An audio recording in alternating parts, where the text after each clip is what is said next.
day and welcome to the Wednesday, October 27th edition of the Horizon Communication Sports Brief. I'm Earl Basden. Local sports questions are being asked yet again after a large group exemption renewal for Hamilton Princess and Beach Club Trusted Establishment events has been approved. With sports returning at 4A, no fans allowed at outdoor events for local sports, comes the approval of the maximum number of persons permitted at Hamilton Princess and Beach Club venues. Indoors, Harborview Ballroom has a maximum of 500. Princess Ballrooms have a maximum of 250. Both locations at the hotel facility are indoor and cater to both local and visitor events. However, Bermuda outdoor local sports spectators are not allowed to attend local sporting events. Caden Hopkins continued competing in the Tour of Guadeloupe as a guest rider for the Dominican team in the jump. Hopkins crossed the 137K Stage 5 line 21st, clocking a time of 3:55:21. Hopkins holds the 20th place overall after 5 stages with an overall time of 14 hours, 58 minutes, and 28 seconds. Hopkins moved up from his 5th place in the youth division to 3rd. He is 18 minutes and 17 seconds behind the division leader. A double from Ben Toilet resigned Dale Eve and his Spennymoor teammates to a 2-0 defeat at league leaders AFC Fly in a tough night at Lancashire.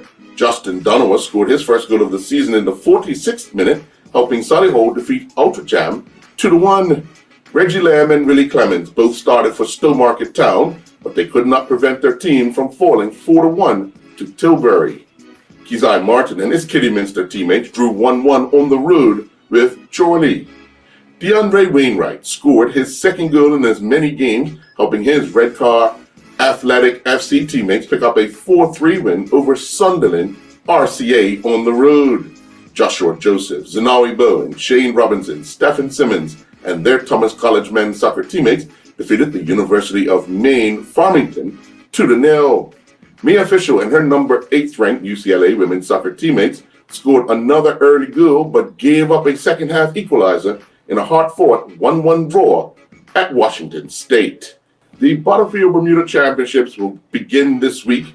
Matthew Fitzpatrick, who will make his Bermuda debut, is looking forward to the challenge. It's tough. The elevation changes are a lot around this golf course. Me and my caddy definitely noticed it this morning walking up and down the hills. It was tiring. So I think it's one that you've got to, certainly the second shots that are up the hill where they're pretty blind, you've got to know where you're hitting it. You've got to pick good targets and you've got to be very disciplined. You can't get too aggressive. So I think in terms of the elevation, it's you've got to be in control of your ball flight and know your numbers and distances and where to hit it and where not to. So I think it sort of, there's a lot of mental stuff involved, and you've really got to think your way around. So I think for me, I enjoy that part of the game. It's a challenge, and you've got to be on it for 72 holes. So I'm looking forward to that. Yeah. Given what's in front of you over the next few days, what do you think is the score you're going to need on this course to get you to the weekend?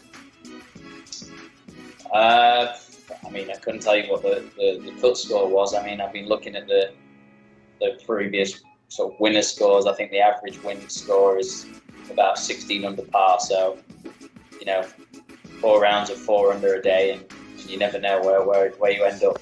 But when I've been looking at that before I came, that was kind of the number that you're looking at to compete. So. And did it relate to that when you saw the course itself?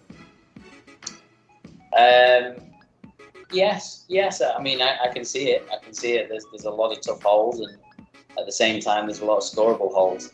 Some of the par 5s aren't too long, and depending on the wind, they're even shorter, and there's some short par 4s too. So I think there's going to be a lot of wedges in hand, and if you can stick them close, then you'll be in good shape. Following her 13th place finish in the World Triathlon Cup in South Korea last weekend, Erica Hawley will line up again this weekend to compete in the 2021 World Triathlon Cup, Tongyeon, in South Korea.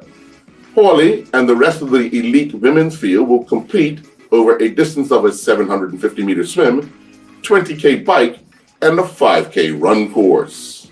Brian Desmond and his Fordham men's swimming and diving teammates closed out a busy start to the season with its second meet in less than 24 hours as they would sweep Monmouth Hawks. The Fordham men's came away with a 169-111 victory. Desmond finished fourth, competing in the men's 200-yard freestyle, touching the wall in a time of 1:49.08. During the men's 500-yard freestyle, Desmond finished sixth, clocking a time of 5:16.48. Azai Divine was really happy to make it to the final double point round after missing round 6. In his only race on the opening day, Divine recorded a did not finish. And that's a look at the Wednesday, October 27th edition of the Horizon Communication Sports Brief. I'm Earl Baston.